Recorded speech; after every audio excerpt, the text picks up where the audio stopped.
Hello, my name is Terence, and welcome to Building Blocks English. Today, we're going to talk about phrasal verbs. So, what is a phrasal verb? A phrasal verb is any verb that takes the form verb plus preposition, and sometimes there might be another preposition after it. For example, pick something up. Pick is the verb, something is an object, up is the preposition. An example sentence would be, can you pick up the pen off the floor? This is a phrasal verb. Why are they so important? Well, they're very common in daily life, especially in speaking, but also any informal casual context. So for example, let's use the same phrasal verb, pick up. It is more common to say, pick up the pen, than it is to say, retrieve the pen. It just sounds too sophisticated or too formal for a casual, everyday conversation. Why are they so difficult? There are so many possibilities and so many variations. Often they just don't make sense. And one little change can make it wrong, or it can change the meaning completely. Pick up, pick out, pick at. They all have pick, but a different preposition each. What about pick up, look up, take up? They all have up as the preposition, but the verb is different. Every single one of these just has a different meaning. You make a little change, you're going to make a huge change in meaning. What do I need to know? When you learn phrasal verbs, basically, all phrasal verbs follow these 5 principles. 1, transitive or intransitive. 2, separable or inseparable. 3, multi-word phrasal verbs. 4, object pronoun rule. 5, register. Transitive or intransitive. A transitive verb is a verb that needs an object. An intransitive verb is a verb that does not have an object. An example of a transitive phrasal verb is to take something off. The something here is what we call the object. Have a look at this example sentence. Please take your shoes off before entering. The verb is take, off is your preposition, and your shoes is what we call the object. On the other hand, an intransitive phrasal verb, for example, to take off, does not have an object. For example, the plane takes off at 9 a.m. How do you know if a verb is transitive or intransitive? The dictionary is your best answer. We call this infinitive form, so for example, to take something off, the dictionary form or the infinitive form. This is how a verb is shown in a dictionary. If in the dictionary you see a something or somebody, it means that the verb has an object, and therefore when you use it, don't forget to put an object in there.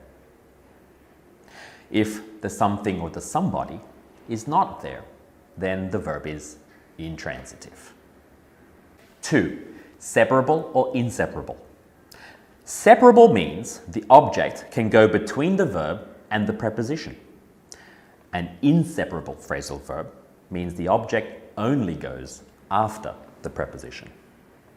An example of a separable phrasal verb is to pick something up, as in, I'm going to pick the dry cleaning up at 4.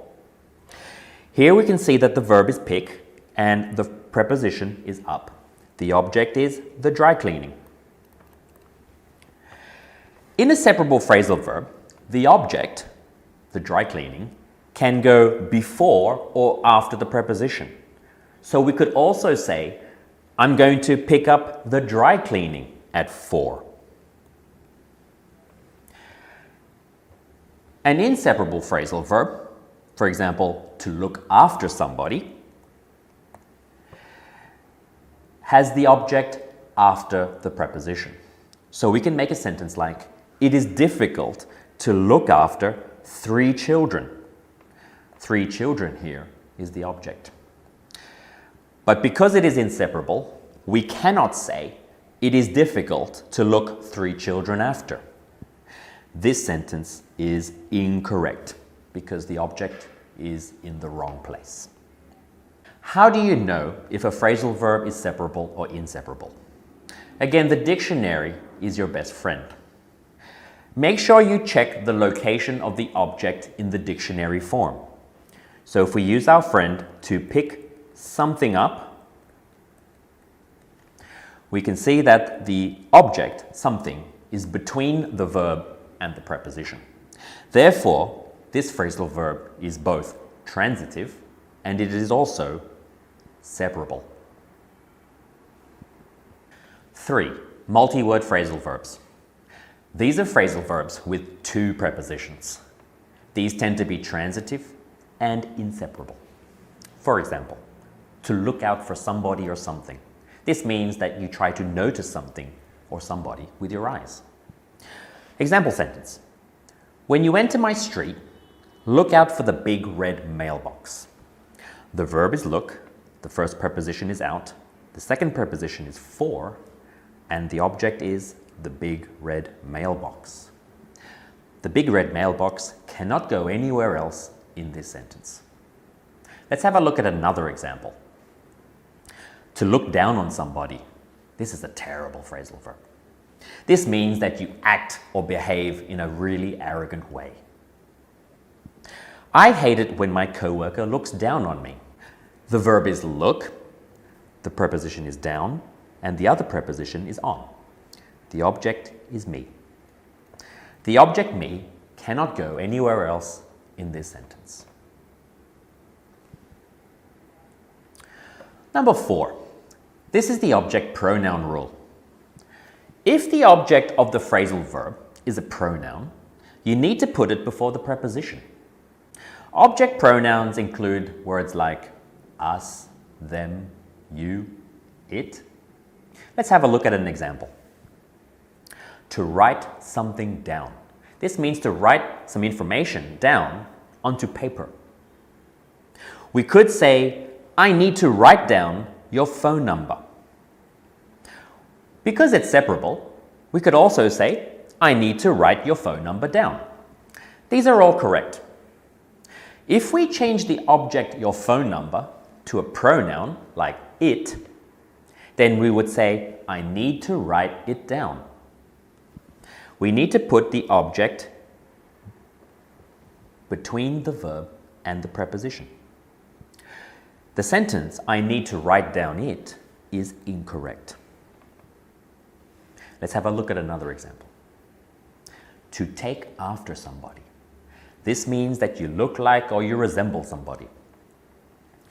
This is an inseparable phrasal verb because we can see that the object, somebody, is after the preposition. So we can say, I take after my mother. This is okay. We can also say, I take after her.